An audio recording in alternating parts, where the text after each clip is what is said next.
Transforme tes pépins en pépites, le podcast pour transformer tes difficultés en opportunités et t'épanouir dans ta vie. Bienvenue dans un nouvel épisode Transforme tes pépins en pépites.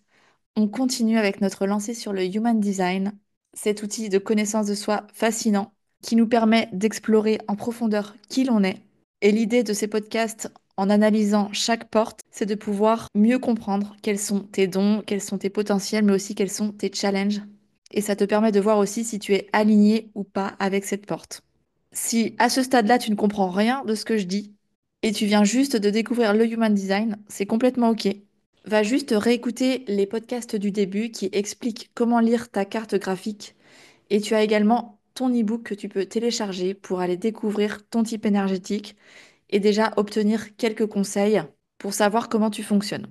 Donc, aujourd'hui, on est dans la porte 6. C'est la porte de la friction, la porte du conflit. C'est encore une porte active que j'ai dans mon Human Design. D'ailleurs, va voir si toi aussi tu l'as activée, tout simplement en regardant si le numéro 6 est en gras sur ta carte. Et si elle est située tout en haut, à droite ou à gauche, dans le premier symbole du soleil ou le deuxième symbole de la Terre, c'est-à-dire sur les deux premières lignes, eh bien, c'est qu'elle représente une clé essentielle de ta mission de vie intérieure. Ça veut dire que c'est une porte très importante pour toi, en lien avec ta mission de vie. D'ailleurs, si tu veux une analyse plus profonde de ton Human Design, si tu veux apprendre à te créer une vie qui soit plus alignée, plus en correspondance avec qui tu es, je propose des accompagnements qui te permettent à la fois de te libérer de tes conditionnements, tes croyances, et qui va également te permettre de trouver plus d'épanouissement dans ta vie, d'équilibre dans ta vie pro et perso, d'améliorer tes relations. Et quand je parle de relations, je parle de la relation avec les autres également, la relation avec toi-même. Sache que plus tu vas connaître ton Human Design, plus tu vas le comprendre, respecter ton énergie, plus tu vas te sentir aligné. Les relations, les opportunités qui vont venir à toi sont plus fluides, plus naturelles, parce que enfin, tu t'écoutes, enfin, tu te respectes, enfin, tu t'aimes profondément. Et donc, c'est aussi en se réalignant avec son Human Design qu'on apprend à guérir ses blessures. Pour info, si tu ne me connais pas encore, je suis Muriel, je suis coach intuitive, consultante en Human Design et aussi art thérapeute. Et j'accompagne principalement les entrepreneurs, mais aussi toutes les personnes qui sont prêtes à libérer leur blocage, à révéler leur potentiel pour revenir à soi et devenir des personnes épanouies et alignées. Donc c'est parti pour la porte 6, la porte des conflits. Elle est située, elle aussi, comme la porte 36, dans le centre émotionnel, dans le plexus solaire, donc centre des émotions. Cette porte-là, elle est intimement liée aux relations, à l'intimité et aux émotions. C'est comme si en fait elle te permet d'établir une frontière entre ton intérieur et l'extérieur, entre toi et l'autre. Imagine qu'elle fonctionne comme une porte qui se ferme et qui s'ouvre. À certains moments, tu vas ressentir une connexion, peut-être une proximité, et à d'autres moments, de la distance ou une forme de protection. Je te mets un exemple pour que ce soit plus clair. Imagine, tu viens de rencontrer quelqu'un, tu ressens une forte attirance émotionnelle, et en même temps, tu as ta porte 6 qui réagit et qui te dit, je ne suis pas encore prêt. Voilà comment fonctionne la porte 6. En fait, c'est comme si ça te demande d'attendre que ton émotion, ta vague émotionnelle passe avant de pouvoir t'engager dans l'intimité, dans une relation, dans un projet, quel qu'elle soit. Ça peut être amoureux, professionnel, amical. Et donc, pourquoi on l'appelle la porte des conflits ou également de la friction? Parce que justement, cette porte, elle va créer de la friction quand deux auras se rencontrent, quand deux énergies se rencontrent. C'est-à-dire que au contact de l'autre, si toi tu as la porte 6, l'autre peut ressentir une forme de friction. Alors, ça peut être très inconscient si tu n'observes pas ça, mais c'est vrai que moi, le fait que je l'ai active, il y a plein de moments dans ma vie. Alors avant, je comprenais pas parce que je pensais que je dérangeais, qu'il y avait quelque chose qui buguait avec moi-même. Et en fait, j'ai compris que ça venait de cette porte, en plus de mon aura du manifesteur qui est fermée et repoussante. Parce que l'aura du manifesteur, en fait, elle est là pour le protéger, pour qu'il puisse être en paix quand il va initier, lancer ses actions.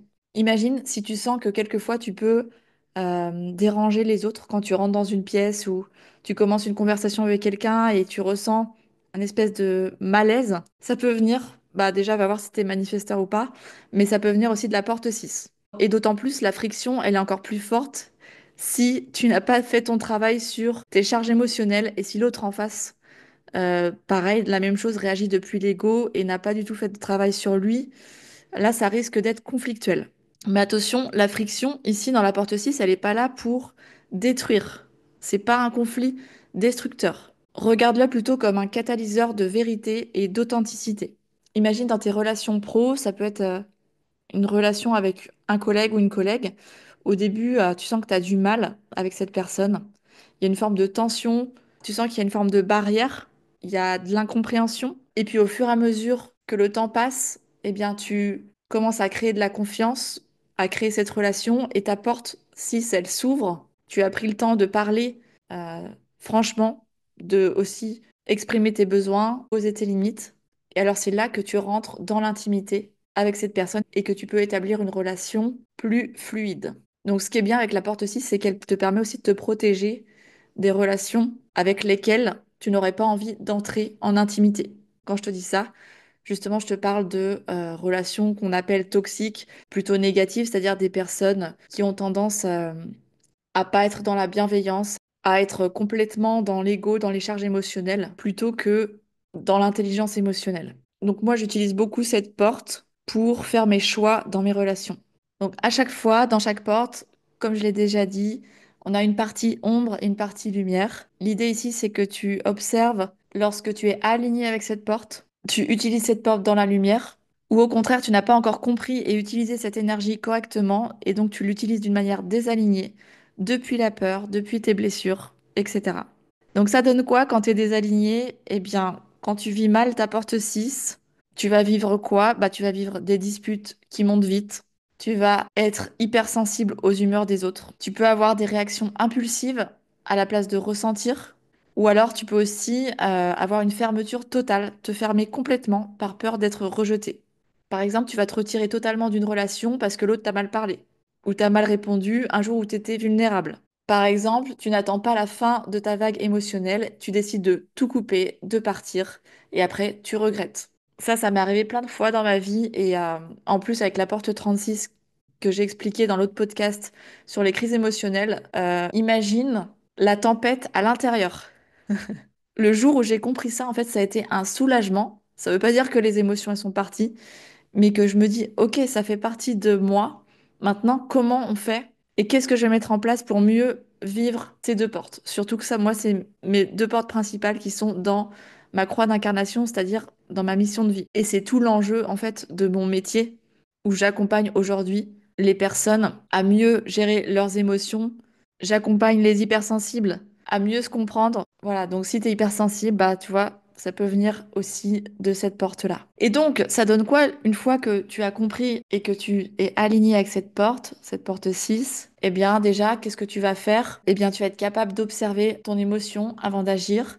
Tu vas pouvoir poser des limites claires, mais sans te fermer totalement. Tu acceptes aussi plus facilement que la friction, c'est une étape, c'est un passage vers l'intimité pour créer une meilleure relation et c'est pas une menace. Quand tu es aligné aussi avec cette porte, eh bien tu es plus diplomate, tu vas écouter l'autre, chercher à comprendre à la place de convaincre et surtout tu vas pas t'engager dans une relation ou un projet sur le coup de l'émotion. Donc le fait que cette porte 6 elle soit située dans le centre des émotions, dans le plexus solaire, attends bien à chaque fois que l'émotion elle redescende pour pouvoir prendre tes décisions, pour pouvoir savoir de quelle manière tu vas réagir dans tes relations. Voilà pour aujourd'hui. Je te remercie pour ton écoute et comme d'habitude, eh bien partage, like. Tu peux aussi poser tes questions dans les commentaires et surtout m'aider à faire connaître le Human Design.